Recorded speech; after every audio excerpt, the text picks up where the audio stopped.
did a video on it when it was brand new. It's now about 8 months old. We have roughly 12,000 miles on the clock. The fuel efficiency has gotten better. That's at 39.6. The sport mode of this vehicle really wakes it up and gives it a nice driving feel. Recently, I've been driving it more economically to see what kind of better fuel economy I can get out of the vehicle. And it's taken it from roughly around 36 miles per gallon average up to 39.6 miles per gallon average. Hopefully you can hear how much quieter this vehicle is in comparison to the older versions. I use my iPhone at a decibel meter and got it to register around 70, 72 at highway speeds. Lower speeds, it's definitely quieter. The stereo in the vehicle is a whole lot nicer.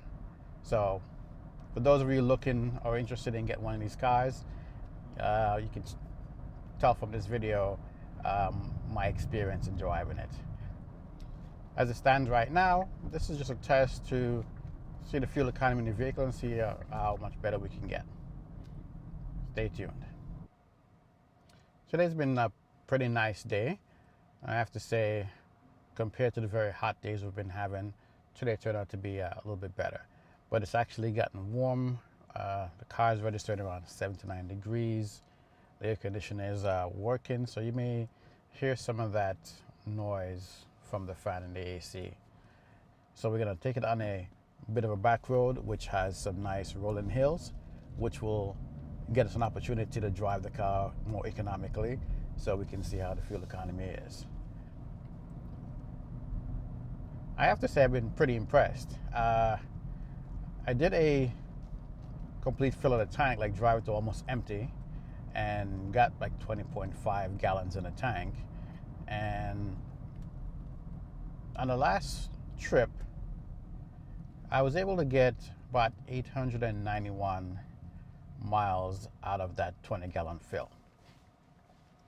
I did a second time to see if I drive even more economically, if it would be better. Because the last time I drove with some bicycle in the back of the car, had it sport mode a few times, and did mainly highway driving with some back roads to kind of see what we can get out of it.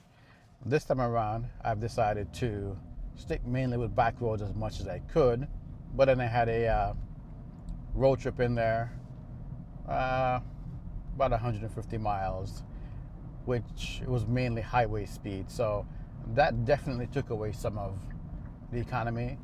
But right now, it's still showing on target to be close to 900 out of the tank, based upon how much has been driven and how much is left. Currently saying I have 270 miles to empty, and I've driven 680 miles. So I think that's still pretty good. And of course, this is like driving around the neighborhood, so of course the fuel economy is not going to be as great as if you're on the highway. So we'll just see how everything turns out. There's one additional thing I'd like to add. Initially when I got the vehicle, the tires on the car were, I would say, relatively quiet, but on some surfaces I tend to hear a bit more road noise than the previous tires that I had on the 2014 Optima Hybrid. Those were the Pirelli P7 All Season Plus, and there were some pretty nice tires. They felt sporty in driving and cornering. In addition to just driving a normal road, it made that suspension of the car really work well with those tires. The noise level was really low compared to the original equipment tire, and I was quite impressed with them. These came with the Kumo TA31s, and they're not really marketed as an energy efficient tire, but it seems like they are. They're V-rated tires in a 215, 55, 17 setup.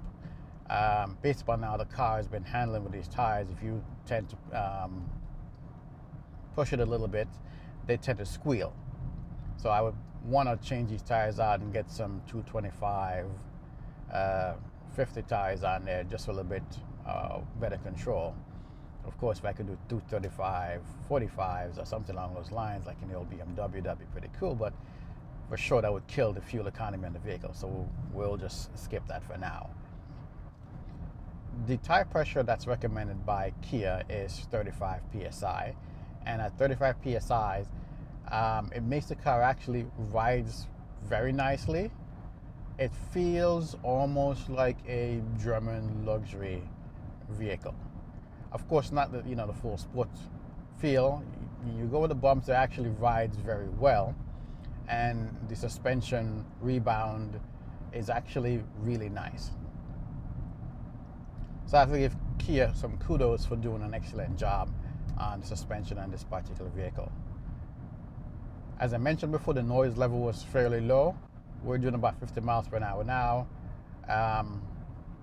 I'll just be quiet for a minute so you can take in the road noise and see how that is in this vehicle.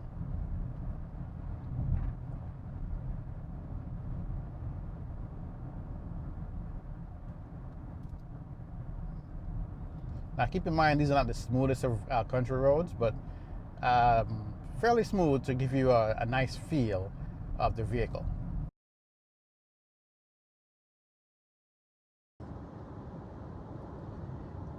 If Kia could have given us the full Harman Kardon treatment like you find in cars like Volvo and BMWs that carry the Harman Kardon sound system, which gives you a equalizer system inside there and the option to tailor your surround sound, that would make for a much nicer system.